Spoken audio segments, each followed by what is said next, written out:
Want to welcome everybody today. Wish you all a happy Sabbath and everybody who's joined us online. If everybody could remain seated as we pray. Holy God, we thank you that you are with us today. We thank you that we have the privilege of being here with you. Be with us and bless us as we continue to study your word. In Jesus' name, amen.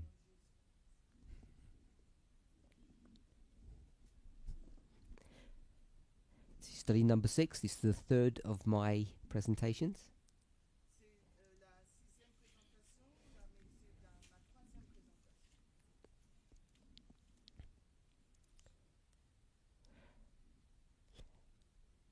In yesterday's class, we went to Isaiah chapter 46,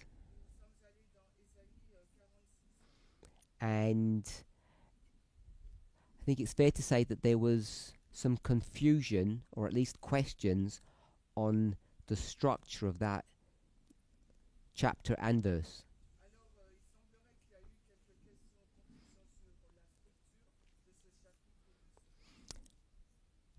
Why did we go to Isaiah 46? What drew us there?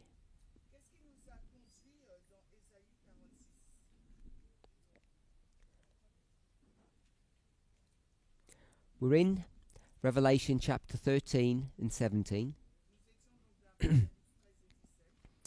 And you are required to understand the structure of those chapters. How the repeating story is laid out to us.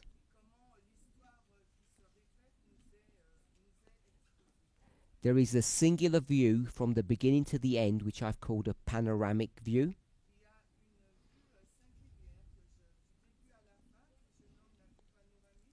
And there's a dispensational view. You can read in the verses themselves that you're at a specific point in time, which I'm saying by definition means it's a dispensational view of the story that's being given.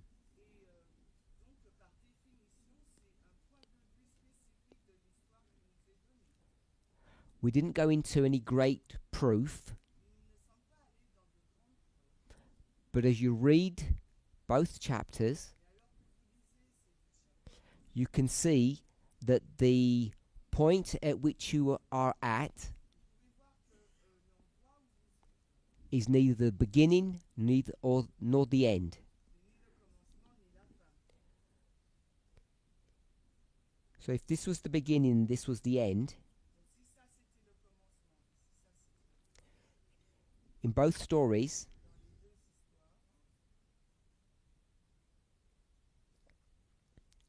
Revelation 13 and 17, we are here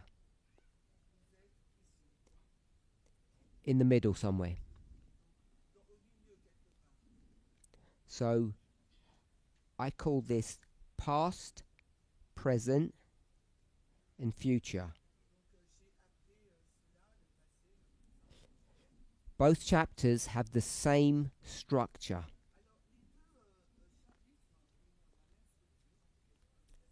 And because we're here in the middle,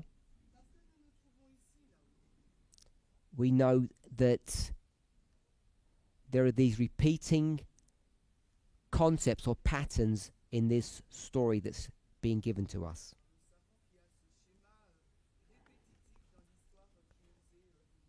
Yesterday, I chose to call this 1, 2, and 3.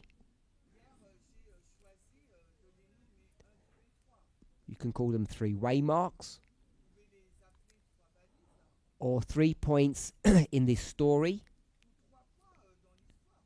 the beginning and the end of the story and somewhere in the middle.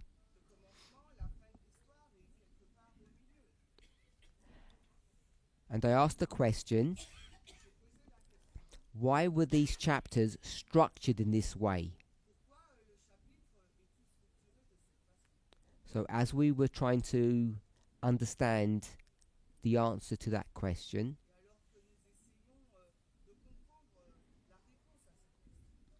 it seemed prudent to me that we would go to Isaiah 46 to help us.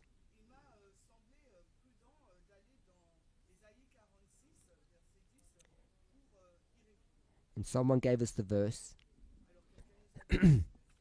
So that's why we went to Isaiah. Someone asked me that question specifically, so hopefully that answers the sequence of events that took us to Isaiah.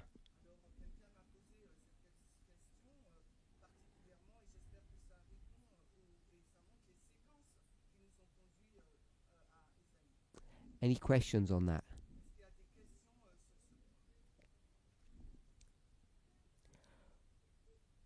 When I asked people here to try to explain how Isaiah works and why it's done this way,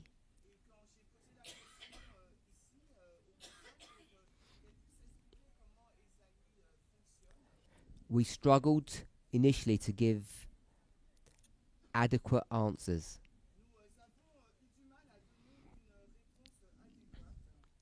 So there are certain characteristics that you need to understand in order for this to work.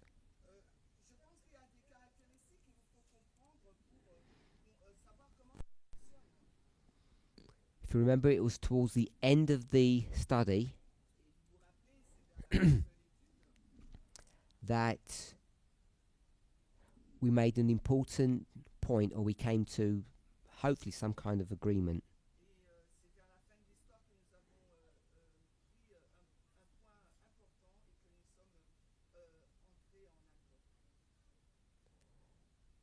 So we redrew the line to look more like this.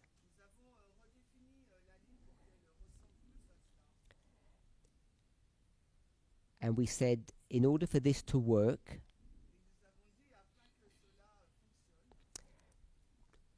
points 2 and 3 need to be close together. And the reason for that is because points 1 and 3 were too far apart. Does anybody have any questions on that? Cobus wanted to give an example from Acts 27. Cobus?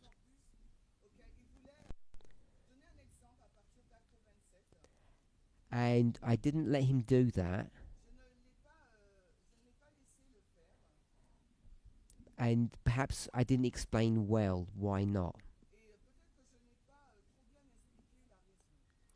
If you have to go to an example to explain your thesis, your idea,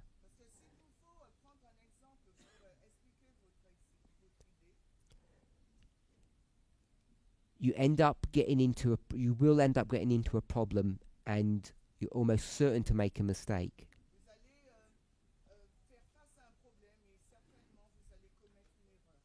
Because some kind of bias or prejudice or preconceived idea will enter into your model.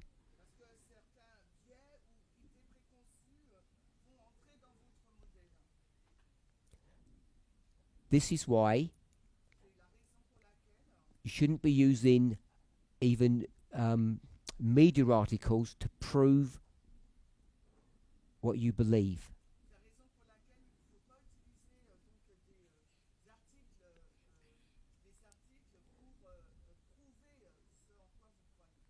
They can be used as secondary or tertiary witnesses, but you can't use them initially.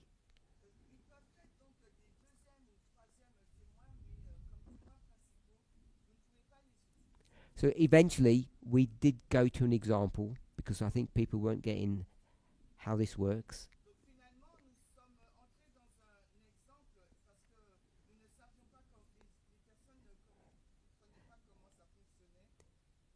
Hopefully you'll all remember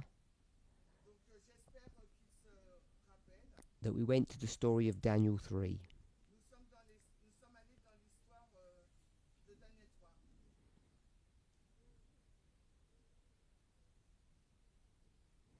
So we had Daniel 3 as the beginning, which is the image of the beast, the statue of Nebuchadnezzar. I use that term because of my own biases, because I think I understand Revelation 13, because the term image of the beast isn't found in Daniel 3. It's not at the beginning, it's at the end.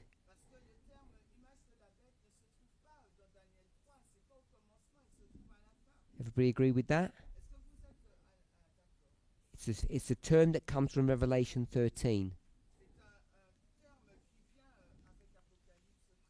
So just to do all that's on the board now, which direction have we gone? Have we gone from the declaring the end from the beginning, or declaring the beginning from the end?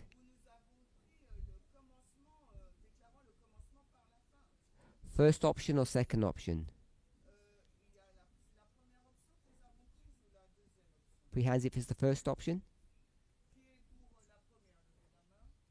Put your hands up if it's the second option. Okay, so hopefully the one person that said it was the first option will be able to explain. Isaiah says, sometime in the past,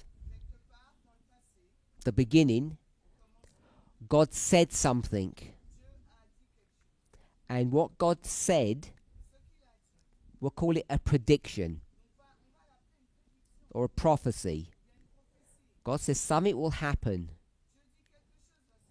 And that prediction comes to pass at the end. So there's a prediction. And what would be the end? What would we call that? Shout out one word. Fulfillment. Good. There's a prediction and there's a fulfillment. So at that stage it's relatively straightforward. In the specific example that's given in Isaiah,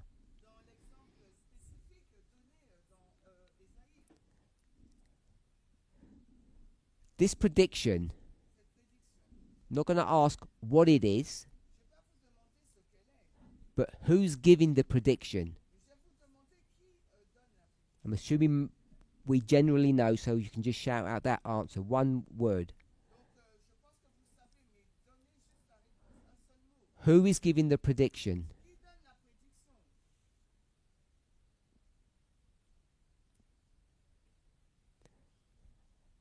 Nobody knows? Someone said?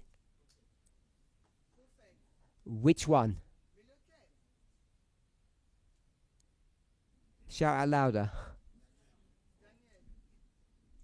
Someone said Daniel?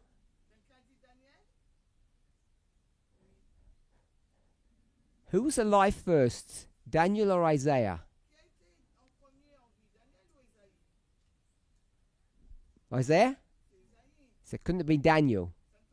Daniel's not even born yet, I don't think. Someone else.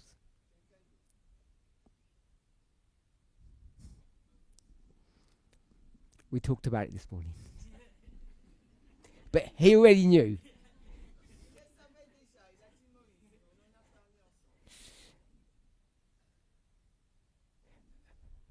So I assumed this is not a new study. So when it was first taught many, many years ago,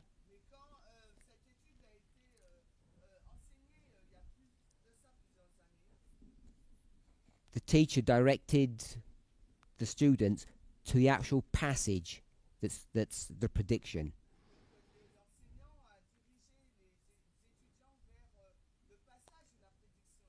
If it's Moses, can someone tell me the book?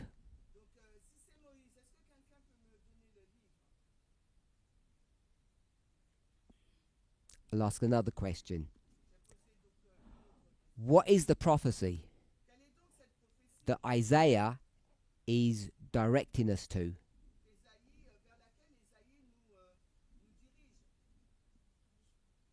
Punishment. So let's go back to the book.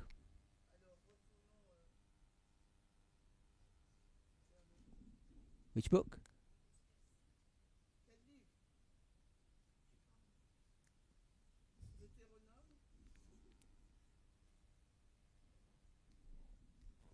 Deuteronomy. Okay, so in the book of Deuteronomy, Moses is going to predict, despite all of these good things that God's going to do for you, has done for you, you're going to break the covenant. When that happens, you're going to get punished. So it's in Deuteronomy that prophecy is given. So that's what Isaiah 46 is. Standard Protestant view. Now we're going to do something very different in the movement. We're going to change the words of the verse, because this verse says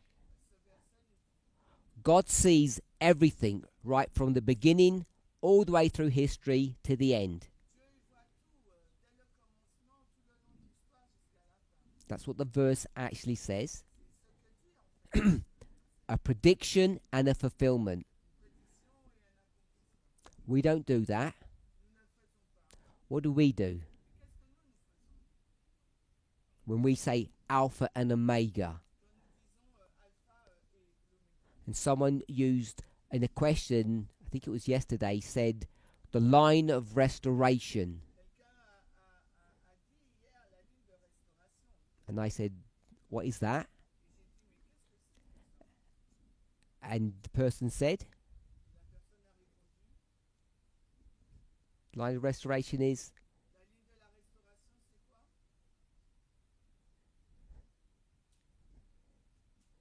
The person said, so shout out, whoever you were.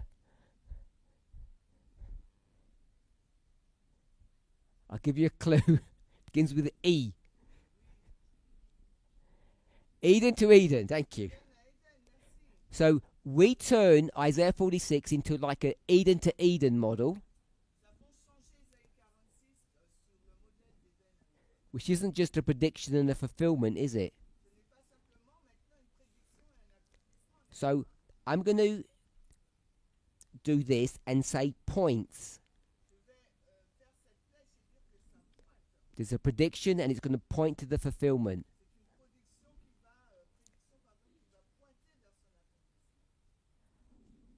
We don't say the beginning points to the end. We say they're equal. Eden and Eden, they're the same thing.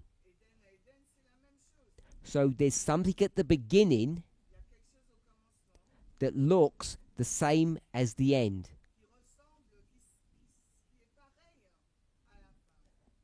And that's different to a thus saith the Lord of verse 10.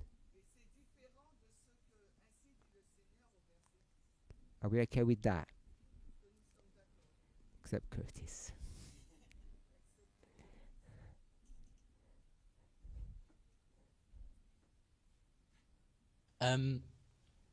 So the verse says one thing,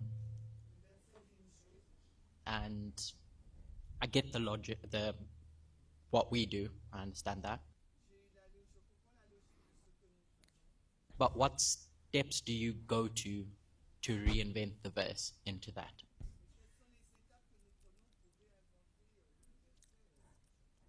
So I was careless when the way I just expressed it now.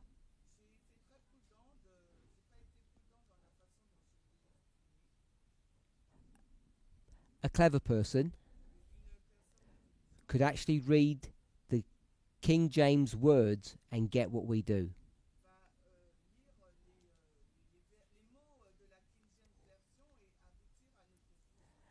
Perhaps I was being overly kind to a Protestant view of this.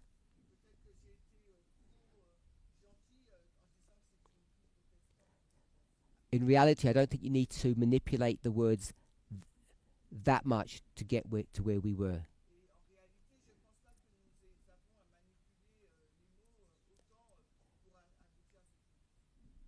Okay, so we just did Eden to Eden, but we're in Revelation. So what do we want to do? Not going to do Eden to Eden in Revelation. We're not in Isaiah now. We've just used Isaiah as a template and a model.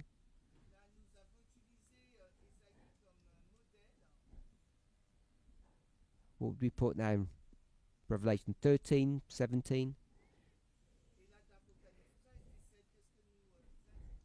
Let me check before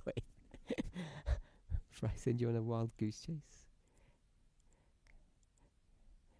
Just make sure that we can get it.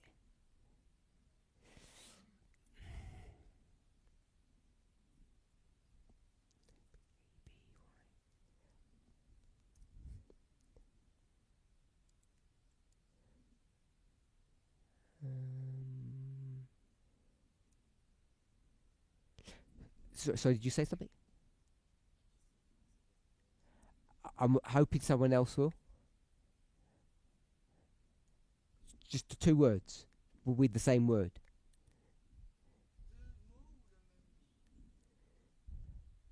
Nobody wants to even have a guess. Just tell me it'll be one word. Just shout out one word. Oh, the question again. Isaiah 46. A basic reading says it points to. The beginning points to the end,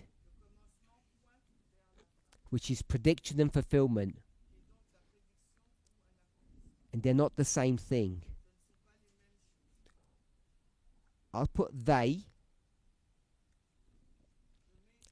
They say this. We say it's equal. Because when we read the verse, we can read verse 10 and we can see equals.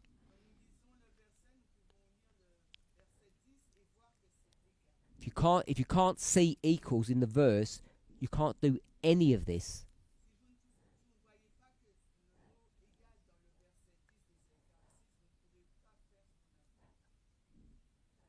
So I'm labouring the point because it's not sufficient for us to just say we understand what the end looks like. I want us to know how we do that.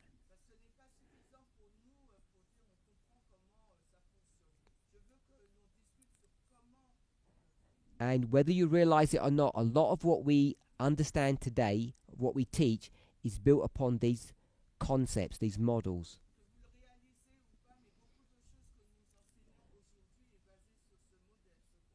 So when you do equal, so when Elder Tess did Eden to Eden, she's doing all of this, even if she didn't know she was doing it, or if she didn't explain it to you.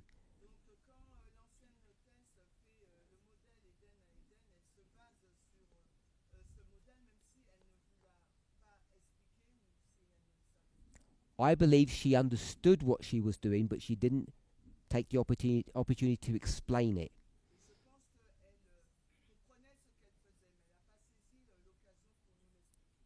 That's not what her role was. So, Eden to Eden. Give me one from Revelation 17.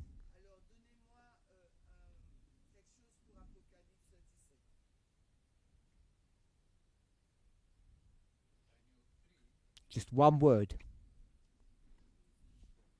Like Eden, Eden. Okay, give us a verse. We're in chapter 17. Verse.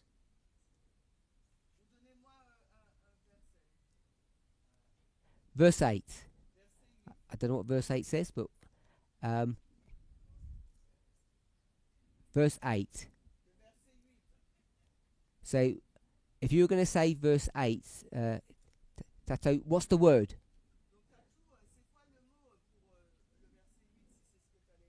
I'm trying to get there myself now. Curtis can How do you answer. know it was verse 8 if you don't know what the word was? Because of Doesn't matter. That doesn't matter. Tell me what the word is.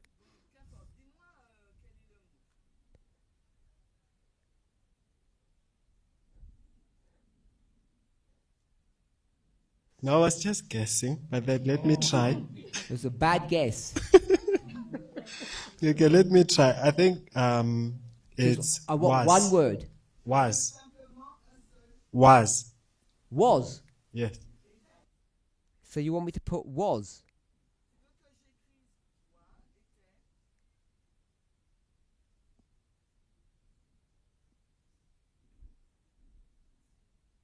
Was and is, yes. Who's speaking? It's me. I'll say that was and is. Is? One word. Oh, you want one word. Because he's changing his mind. Someone over here had their hand up. So I'm going to erase those. Just one word. It's beast. Beast.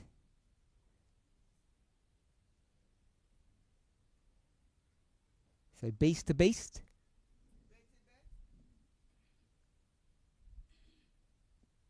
I thought she was laughing. Verse 5.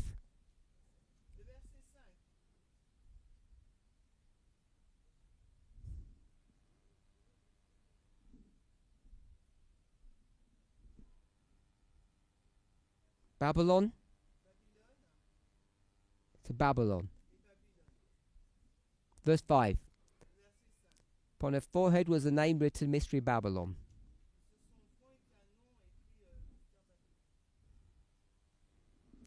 Okay?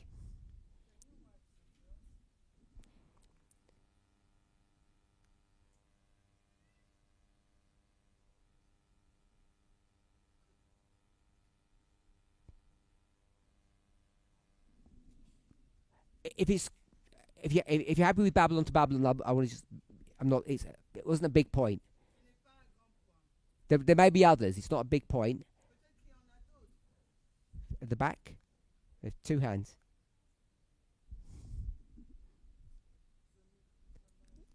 No, the microphone. Oh, I was asking if you can please repeat the question. Yes. For whom? For me and others who didn't get it properly. Okay. It's because you both had hands. I wasn't sure if you heard something.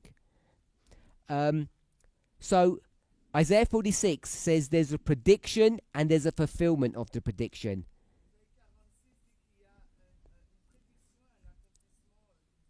In the future, you're going to be really bad and God's going to punish you.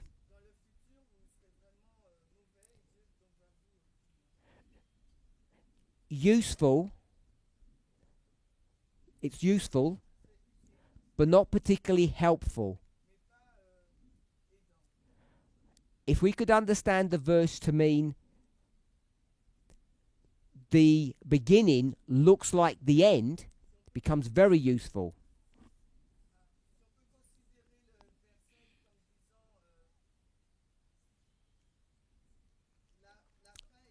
Start again. Start again. So if we could say that the beginning actually looks like the end, it's not just predicting the end,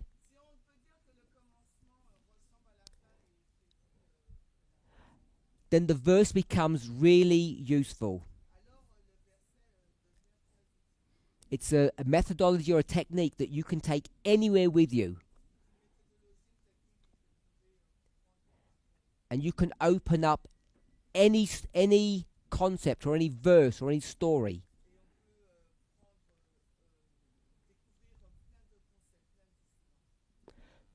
So we go from points to beginning points to the end and makes it the beginning equals the end.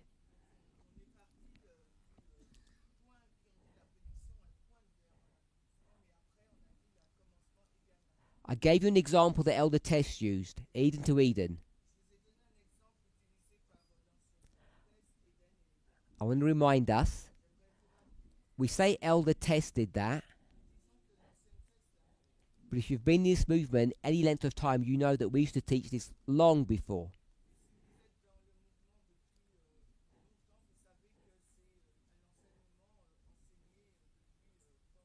He just took an old study and tidied it up and refined it, which you're required to do to make sense of them.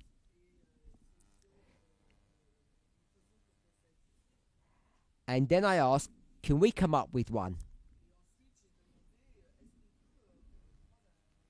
And I think a good one in the study that we're doing is Babylon to Babylon.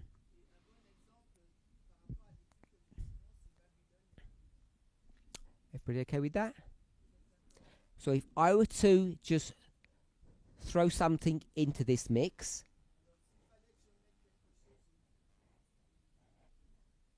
so we've got this arrow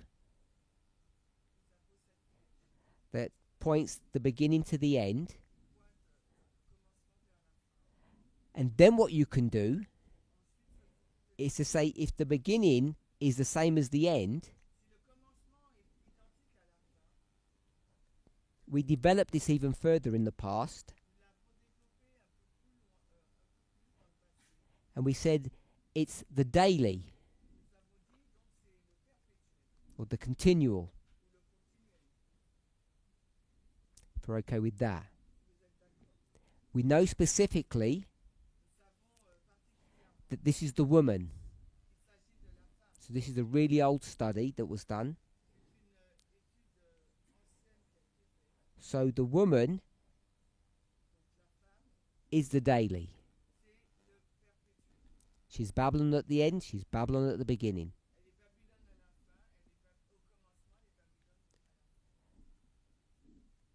And if you're willing to see it, the statue of gold says that it's Babylon all the way through. Okay. So that's why we did that. That's okay.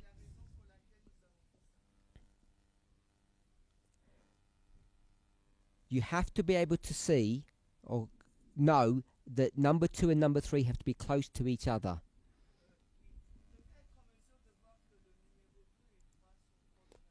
Otherwise, these models don't work. Number 1, when we do Eden to Eden or Babylon to Babylon, it sounds really good.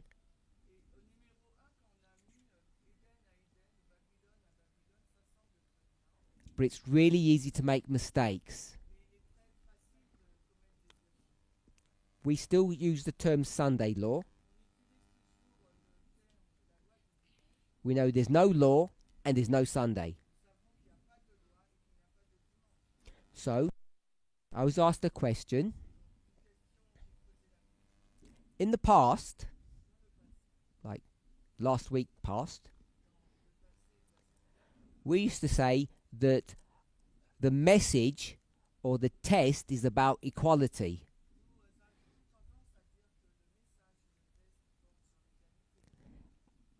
When did that change? That was the question. Because it's clear now that we don't even talk about equality anymore. We talk about elections. We've got these 5 people talking about politics and elections. So something must have changed in the movement.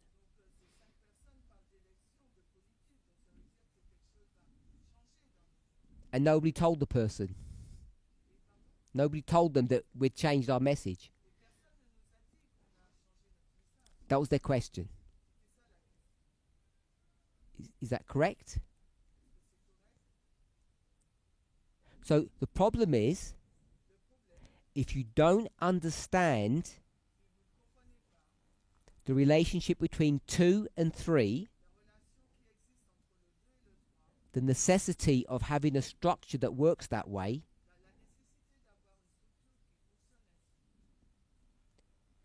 when you get to number 3, you won't know that you're there. Because we don't know if our test is elections or equality or what.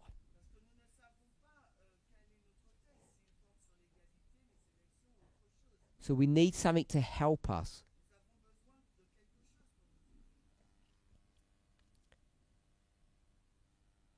I don't want to make number 2 a specific waymark. You can, and it could be a different waymark depending on the point that you're making.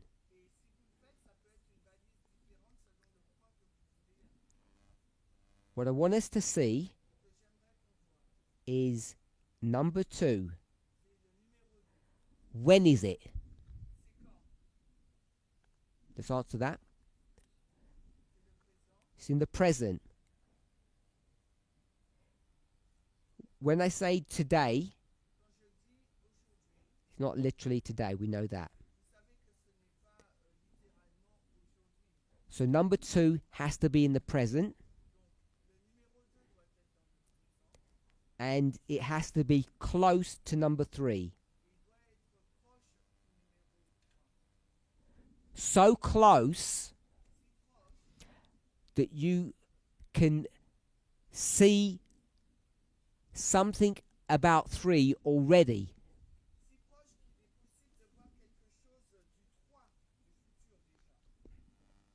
So it has to be today, and it has to be close to number 3. Otherwise it won't work. And then what you see today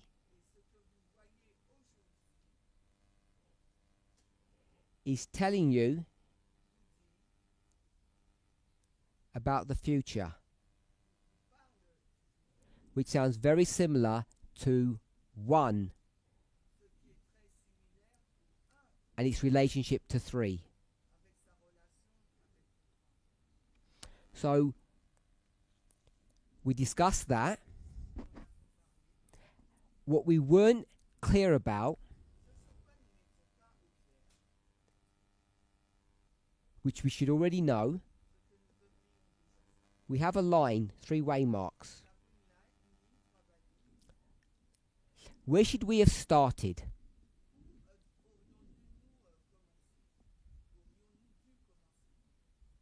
That's all I drew. Where would you start? We didn't do it that way because I asked questions. When we ask questions, we get gaps in our knowledge base.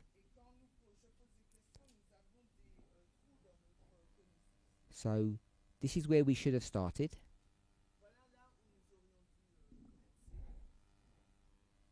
Need some help?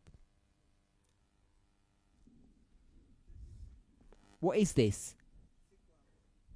It's a line.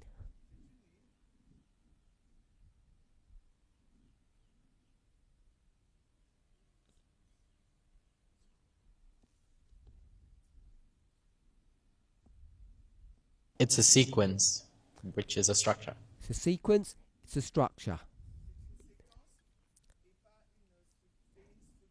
What is it? What are the 2 words? What is it a sequence of, or what is it a structure of? So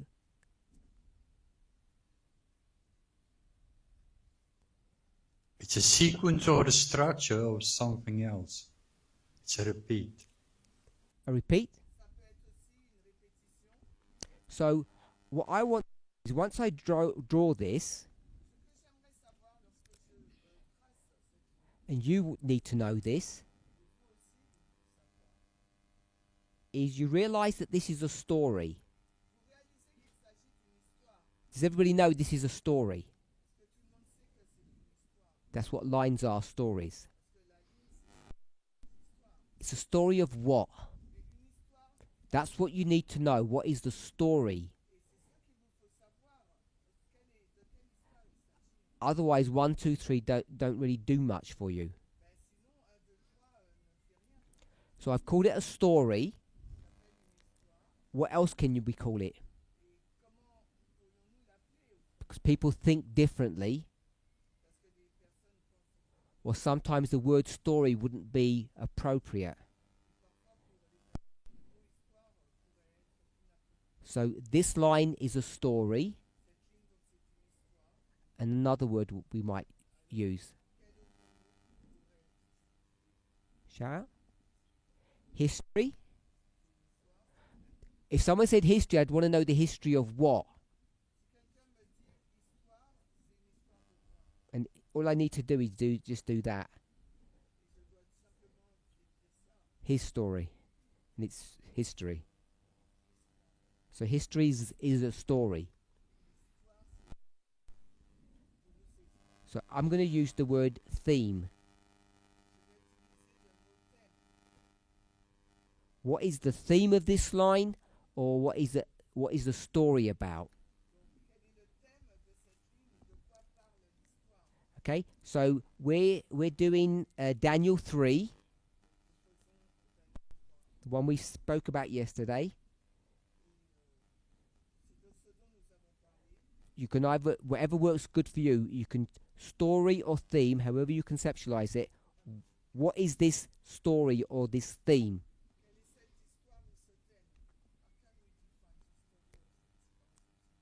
How can we define the story or the theme?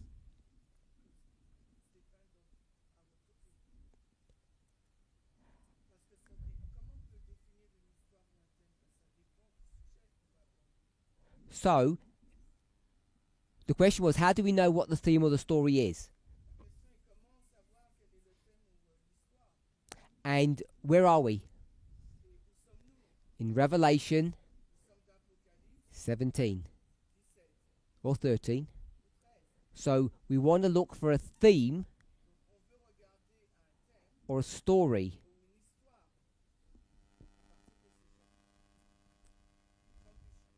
Yes.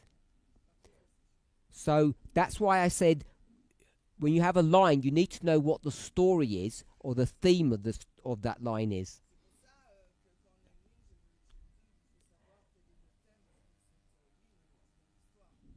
So it's in your notes because we did yesterday. It's revision.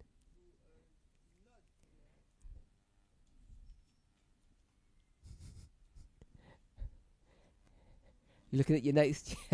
Yeah, he's trying to notes. Good. Someone besides Cobus. Who's? Go ahead with the mic. Is it power struggle? Again, sorry. Power struggle. Power struggle. Do you remember we spoke about that? Is that what you were going to say, Cobus? So we can call it, we'll start with power struggle. I'm not going to go into the details of it.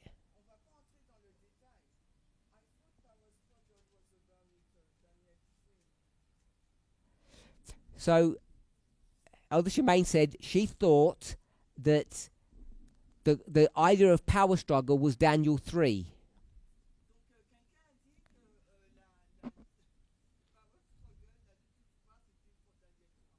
Is she correct? Yes. So when we get to the stage where we're at now in our experience,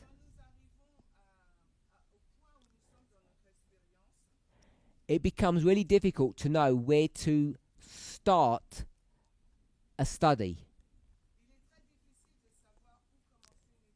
Because what you'll find is most of the time now we'll do it backwards. Because we know the answers. We're just playing games to go to fill in data.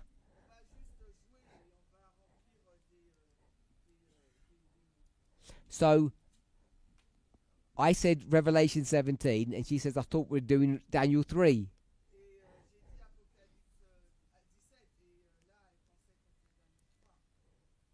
So we're worried about the end of the world. And is Daniel 3 about the end of the world? No. It's a story about 3 men who are threatened with death. Revelation is definitely about the end of the world. It tells you that. So we're in Revelation 17. Which verse? Someone said, can you put the verse down, please? So I put it down for them.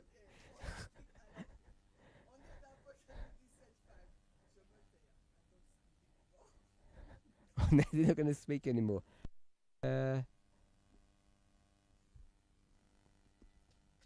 So we're in verse 5. And we found the word what? We found Babylon. So we start in the book of Revelation. Then we go to Revelation 17. Then we go to verse 5. And we see Babylon. And we say, that's interesting. Because Babylon died a long time ago. Babylon died. And then you remember, in the book of Daniel, there's something going on in Daniel. What's going on in Daniel? What's going on? So, in Daniel, she said power struggle, sorry.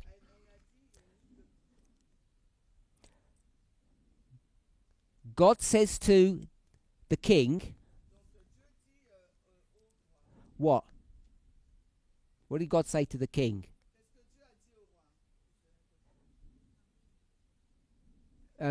Mike? That Babylon would end. Babylon's going to end. We all agree with that? And Nebuchadnezzar said, no. He said, Babylon's going to go right to the end. And was he correct? Yes, he's correct. Revelation 17:5 proves it. So that's how you get from Revelation back to Daniel. That discussion between Nebuchadnezzar and God is chapter 2 and chapter 3. Chapter 2 is God? No. Chapter 3 is Nebuchadnezzar? Yes.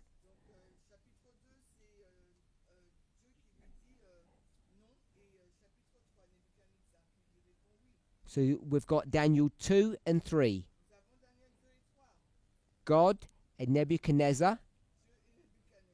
No and yes. So that's how we get to Daniel 3. There's a power struggle between 2 gods, the God we serve and Nebuchadnezzar. And because Nebuchadnezzar can't touch God, it's going to touch God's citizens. So there's a power struggle at a human level and at a divine level, if we can say. because Nebuchadnezzar is both a human and a god.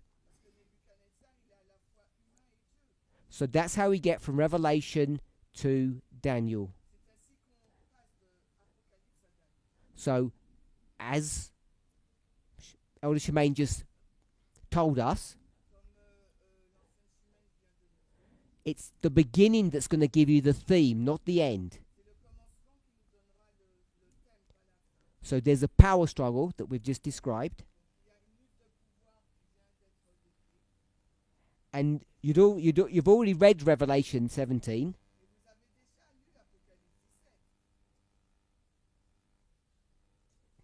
Which was Daniel 3.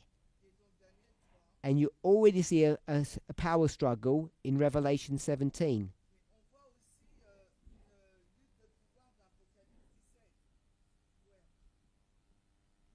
I'm guessing. We can look if you want to.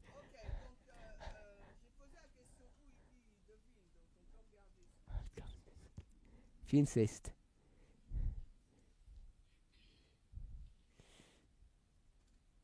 Um,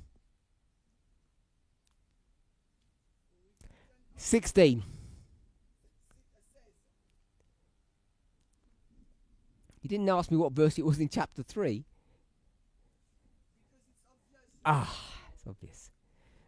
Okay, I got verse 16 and 17. There are probably others. No, wait to 14. That's a clear one. Are you happy with 14? Okay. So 17, 14. There's a power struggle. And 16 and 17. Just both work. Okay, so all of that is to show the steps that you take. And we skipped all of that yesterday. But all that was built into when Curtis said power struggle. So the theme of this line is a power struggle. You see a power struggle at the beginning and the end. 1 and 3. And number 2. That's the key. So you have to see this power struggle all the way through. If you don't, you've done something wrong. And this is close. And what that does for you is the power struggle 3,000 years ago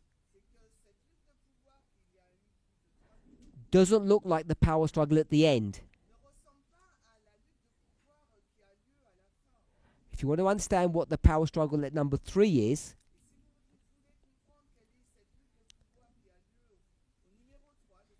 you have to get close to number 3. Today, you have to see what's going on in the world.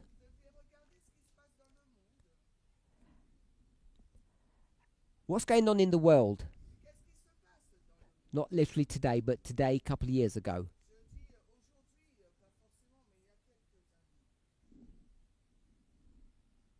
Some important things that are going on that everyone's talking about.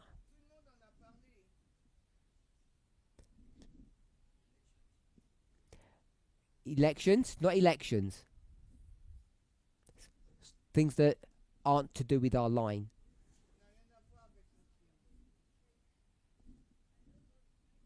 I'll give you one. Climate change. So was climate change a big issue?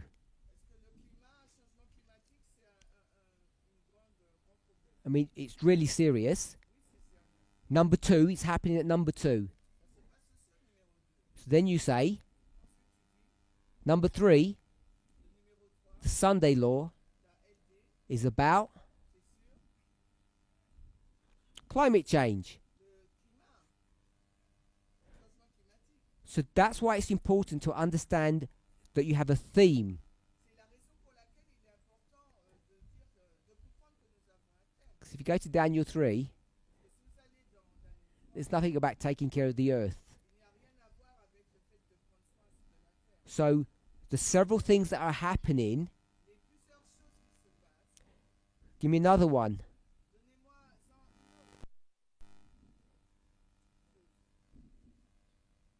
Loud. Immigration.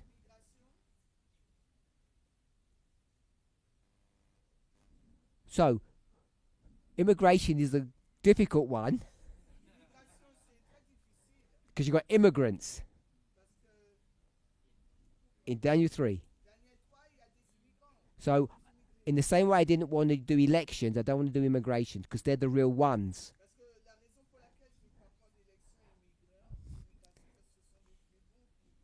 Tell me something at 2 that is the wrong answer, not the right ones. So I'm going to put immigration tick, because Pretender gave that to me. And I'm going to put election, because Cobus gave that to me, but I don't want those ones. One more. Pandemic.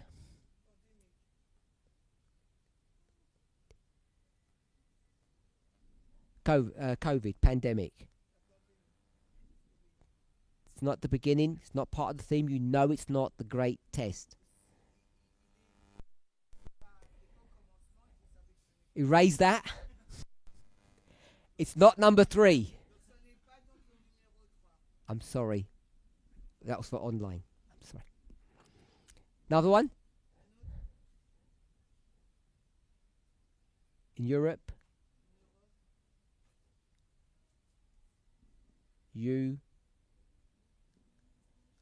War. Is it war? No. There's no war going on at the beginning. There's a power struggle, but it's not war in the way we understand war to be. So you have to get to a place today that the 10 things that are happening in the world, that you pick the right ones.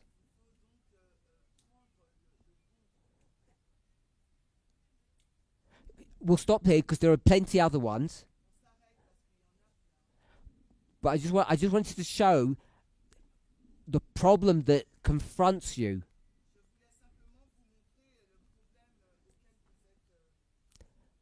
It's not an insult to anybody. We're at a facility here today, and I think there's about 5 churches scattered around us. Online, we're in a large facility, and they hire halls at this facility, and there's several church functions going on today.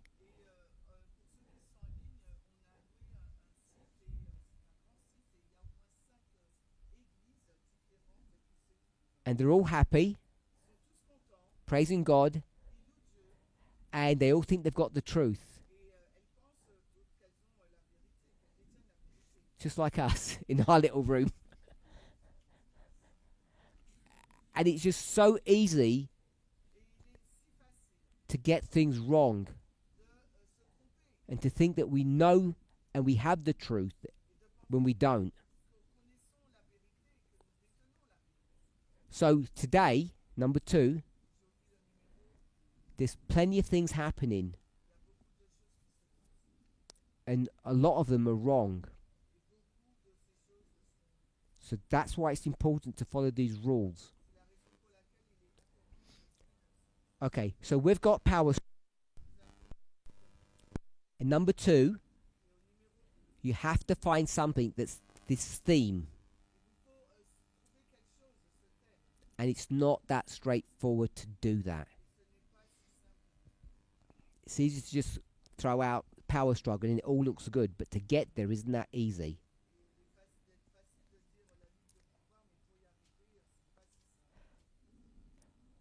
what's important to understand, we're here, number 2. It has to be close to me. We have to see today's telling you about the future.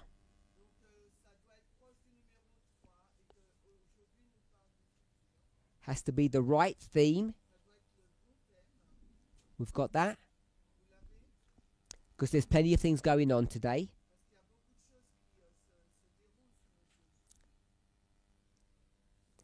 And no, Curtis didn't like this. I'm going to say 2 equals 3. The problem is when I say equals, it fixes in your mind because it's so simple. But we know they're not identical. And the reason why it's important to understand the connection between 2 and 3, because 3 has to look like 2. What's going on at number 2? What's happening at number 2?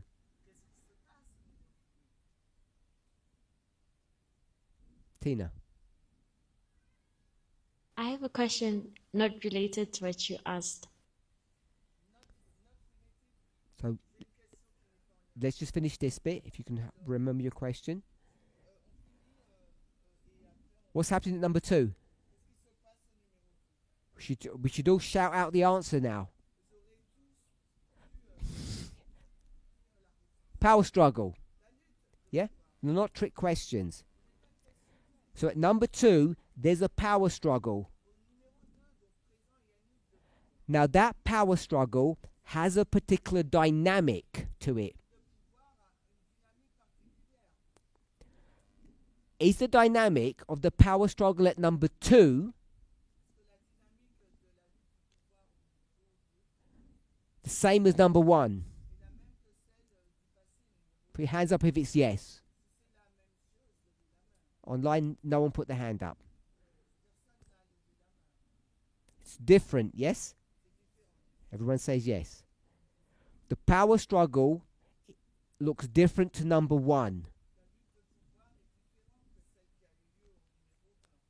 And we know the power struggle in number 3 is going to be different to number 1.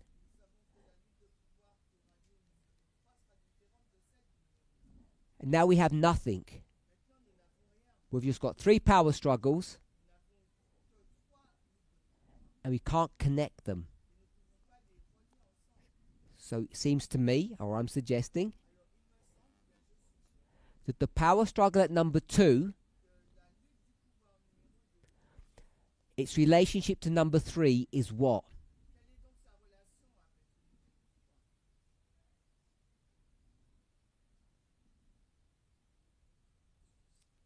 It's the same.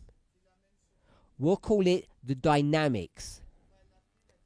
The dynamic of the power struggle at 2, which you can see. That's not prophecy. It's not prediction. It's in the news. What you see now is war. It's not climate change. It's a power struggle between 2 kingdoms. Kingdom of God, kingdom of Satan. Do we agree with that? And that power struggle at number 2 looks very different to number 1.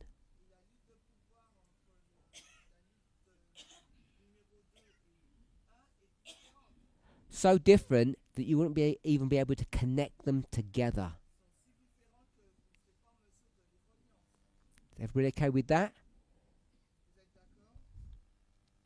The magic or the key to doing all of this is that number 2 and number 3 are so close together We'll call it the dynamic. The dynamic of the power struggle at 2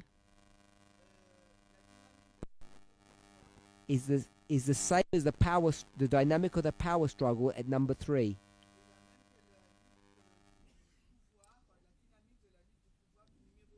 If it's not the same, you haven't got anywhere.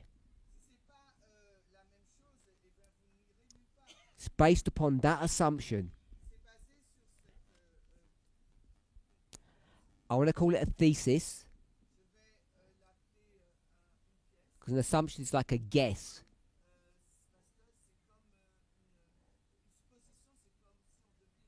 The reason why it's not a guess is what? What makes it not a guess?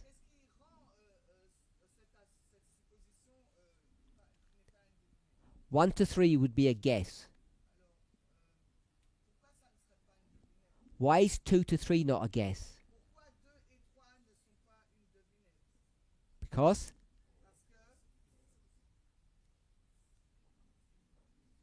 they're close together. We all got that? That's the key to unlock all of this. So, if you want to understand what's going on at the end, number 3, has to have the exact same properties as the issue at number 2. Not number 1. But with respect to number 1, there has to be a power struggle.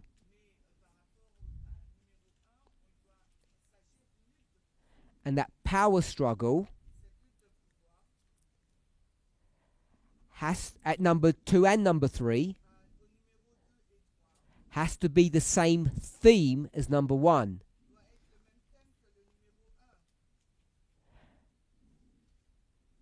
That all sounds simple, but it depends what subject you want to go to. Someone said immigration. So if you want to go to immigration, you could do that. But if you want to go to number 1 and say, this is not a story about immigration. This is a story about the great controversy or 2 kingdoms. So number 2 must have that property. So at number 2, you have to see 2 kingdoms at war.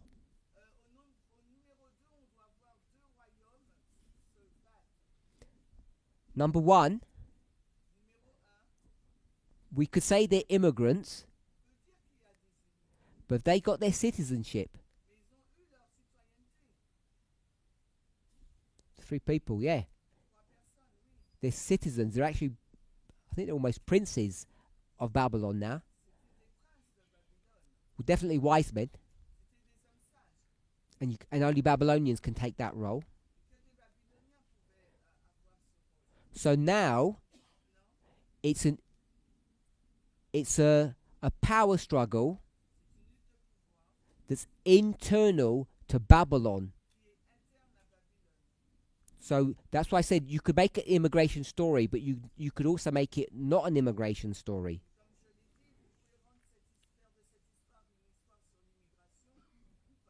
Now, if number 3, what is number 3? It's I'll show you the graphic here. What's number 3? So I'm just reading out what it says on the board. Sunday law. We know the Sunday law is what verse?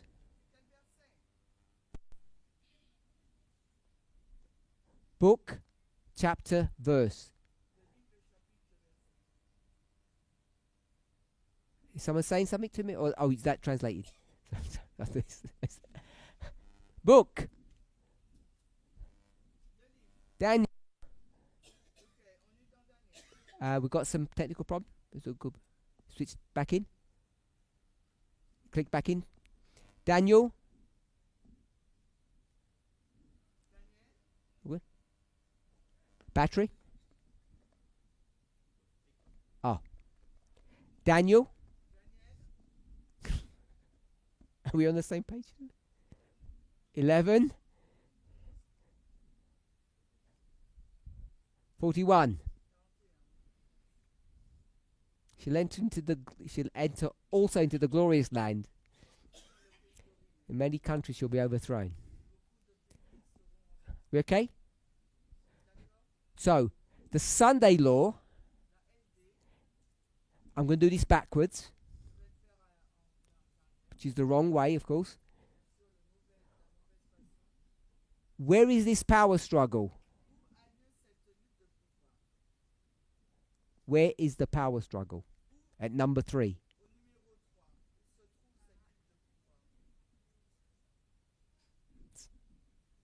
The glorious land in the USA. So number 3 is in the USA. Number 1 is where? In Babylon. I call it the glorious land. So number 2 has to have the same properties. Has to be in a country where you have some internal struggle. And how do we know what country number 3 is? Now we're coming out of that and doing it properly. How do you know what country number 3 would even be?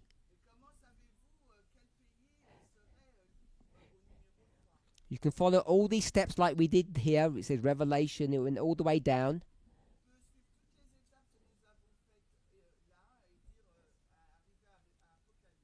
You'll get to the place where you can demonstrate that it's the USA number 3 and it will be the USA number 2.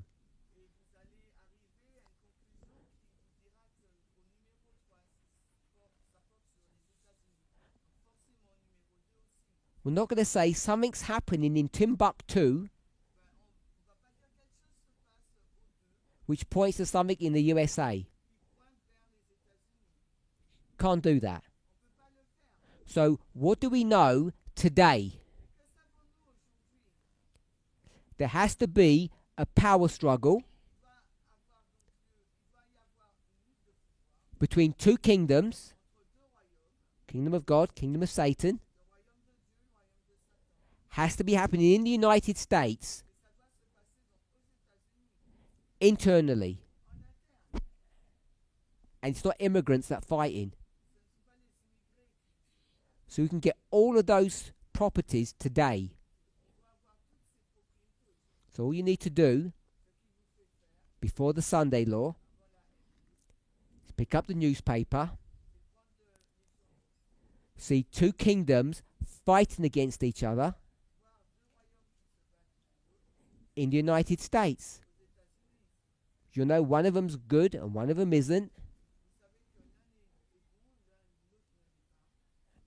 And once you just get to that stage, it defines what number 3 will be. So we could probably all do it if we wanted to right now, which we won't.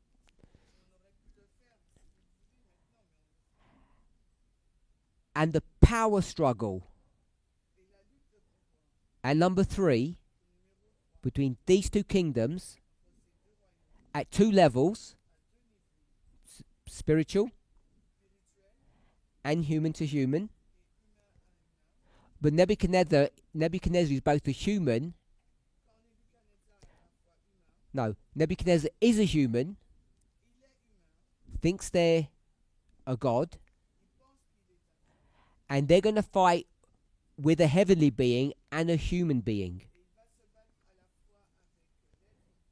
You can get all of that relatively straightforward. Just look at it today, which was a couple of years ago. So we all understand that. If we all believe we're in the Sunday law history, this is past when I say today.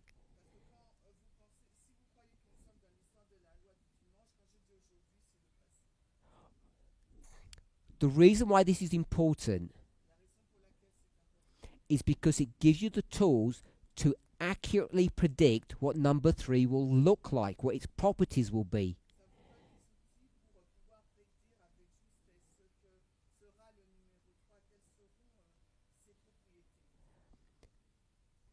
One more point, and then I'll open up to questions. Tina had one, if it's not too late. This power struggle at number 2, it has to have certain properties. Where did it borrow those properties from? I just said borrow, which is not very good, but shout out. Number 1. I heard that. It gets the properties from number 1. So, what are some of the properties at number 1?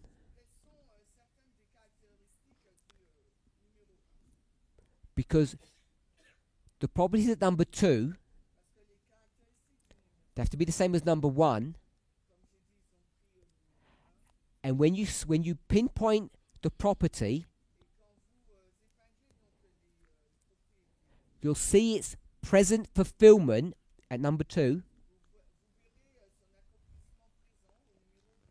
And that will then dictate or control the property at number 3. It can't be different.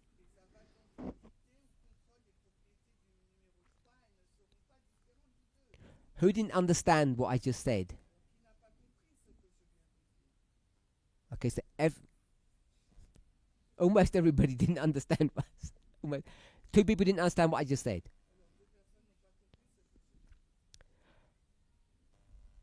Which bit did you didn't understand, Regina? The mic. Because my question isn't straightforward. It's just your last statement. So I didn't understand. Sorry. Your last statement. What you said. The last step. Yes. Okay. Curtis?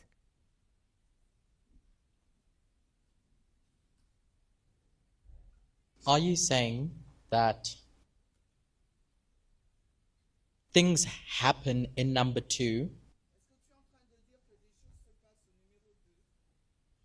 and it reflects what happened in number 1? As in it's the same? Yes. Saying yes to that. And then what you're looking for is the same thing in number 3. Yes. So what's the difference? Why does number 2 become necessary? Because number 3 is so far away from number 1, you wouldn't be able to see the connection between the two. Sorry, yeah, between the two of them. Sorry. If you didn't have number 2. So, at number 1, question at the back? Tato.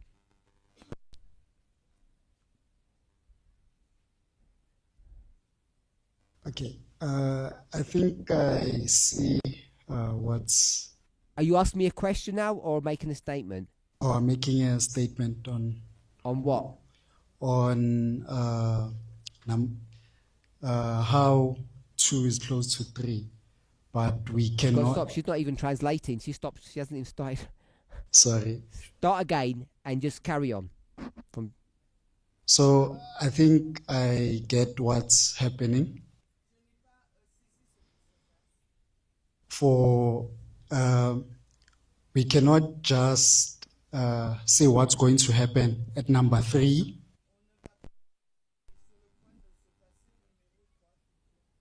By just taking everything that happened in number 1, or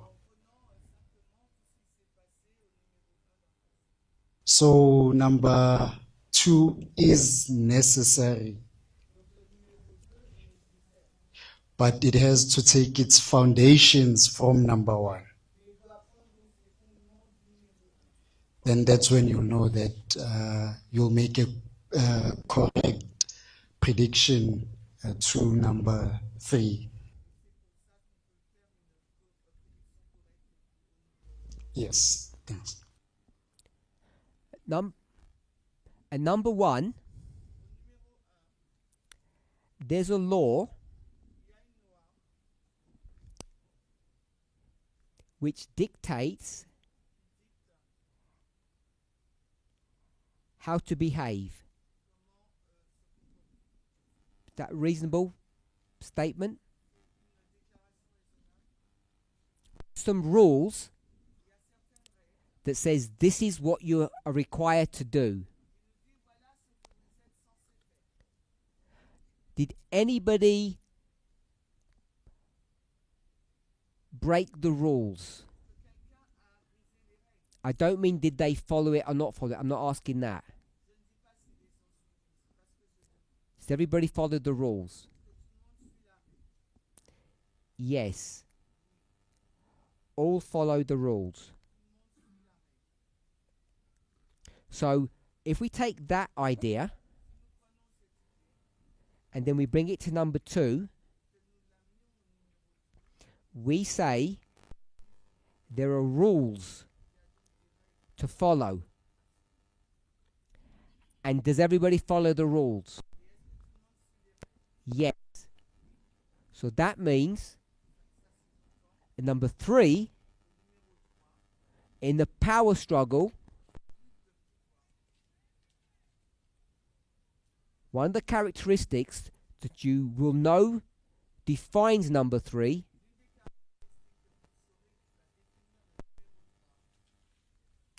rules to follow, and it will be yes. So if I say there's rules that you follow, if we said yes or we said no, what other word could we use?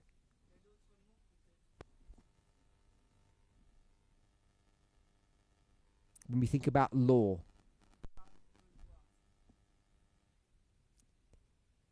Legal or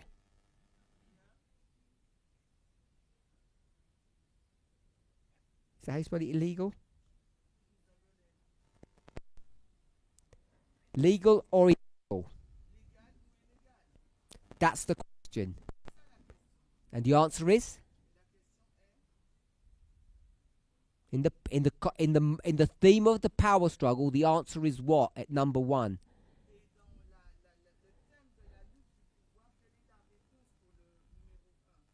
Were things done legally or illegally?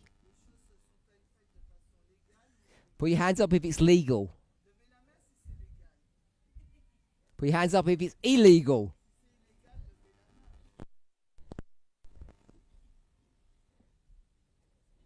Nebuchadnezzar wrote a law and everybody followed the law. Sorry? Doesn't matter. If you're forced to do it, makes no difference. If you get the mark of the beast in your hand or your forehead, you get it. Which means if you get the seal of God in your hand or your forehead, you get it.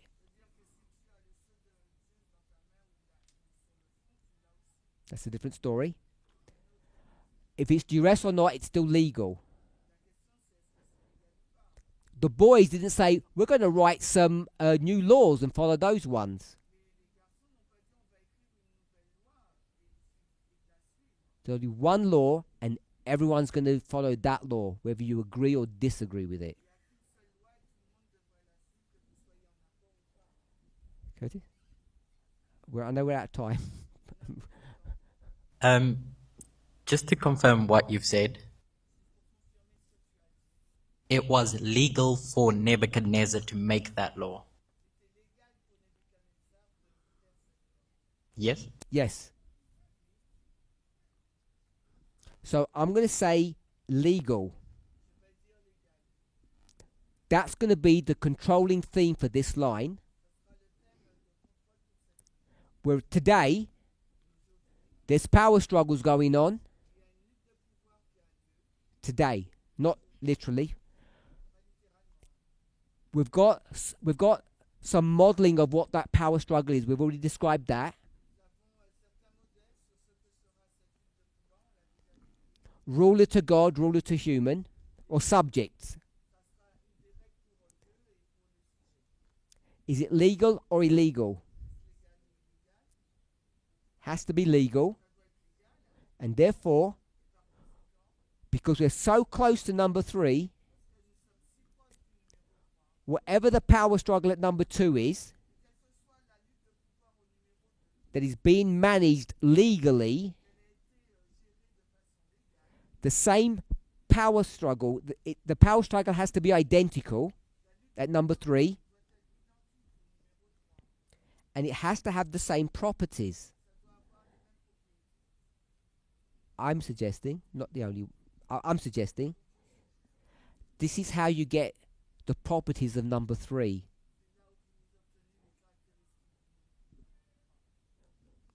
The better you are at this, the more guesswork you take out.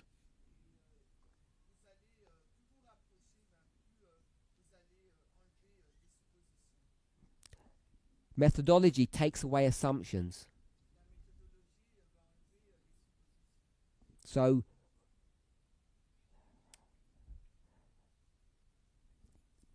what was your question, Tina? I may or may not answer it, if you still remember.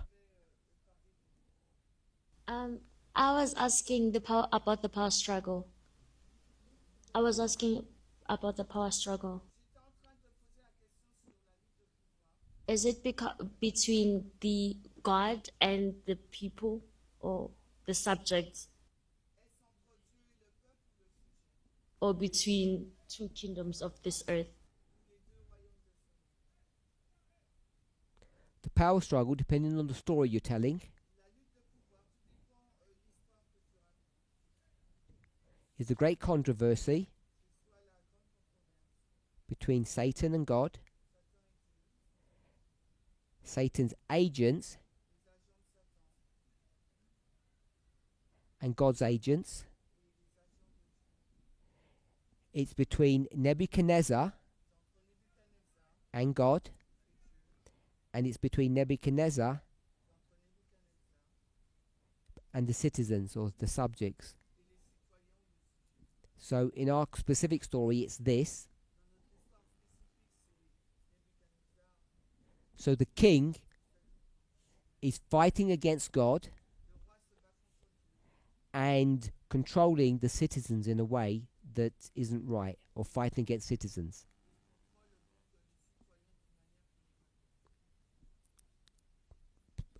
You could just get that and develop it further and further, and it just gets closer and closer to the answer.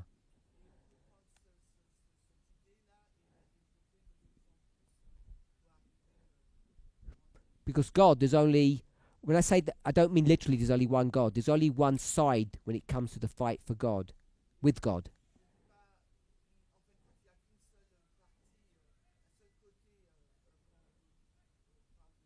There's 2 types of citizens, aren't there? Citizen 1 and Citizen 2. Citizen 1 will bow, and Citizen 2 refuses. That's the power struggle. Just to follow up. So we're seeing the same properties in number 2. That's a question. Yes. But yes is too simplistic. Because you have to trust everything I've just got on the board there. I'm not proving it. But that, I hope that answers your question.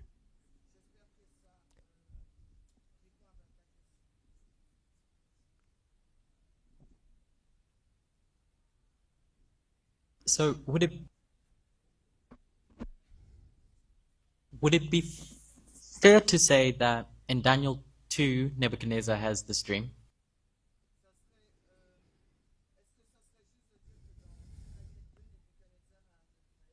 And he's currently king of a kingdom that operates in a specific way.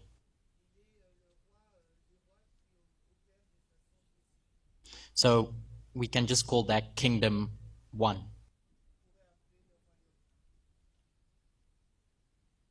Because it operates in a specific way. Because it operates in a specific way.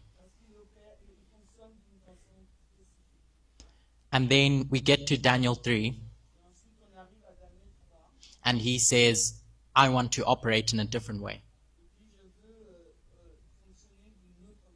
And because he changes the way the kingdom operates,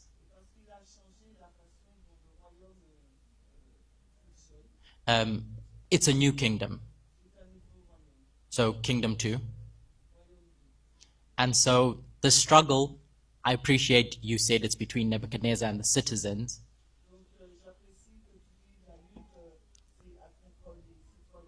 But could you see it as a power struggle between two kingdoms? It's a bit difficult because Nebuchadnezzar is the same person. But if you just see it as him wearing 2 hats. See it as him wearing 2 hats.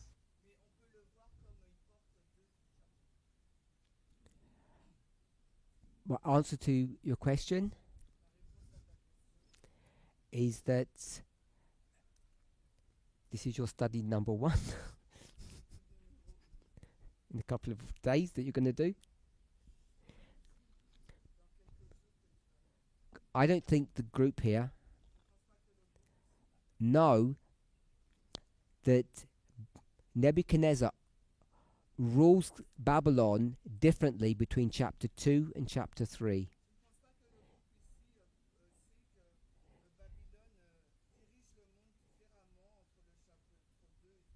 I don't know if they all have a consciousness of that.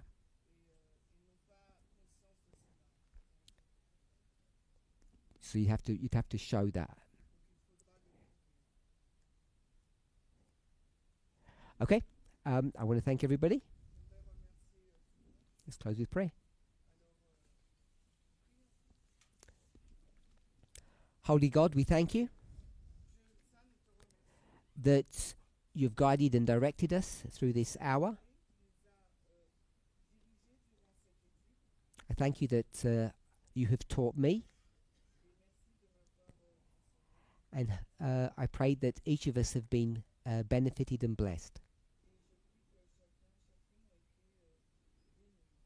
May each of us remember the sacredness of this day.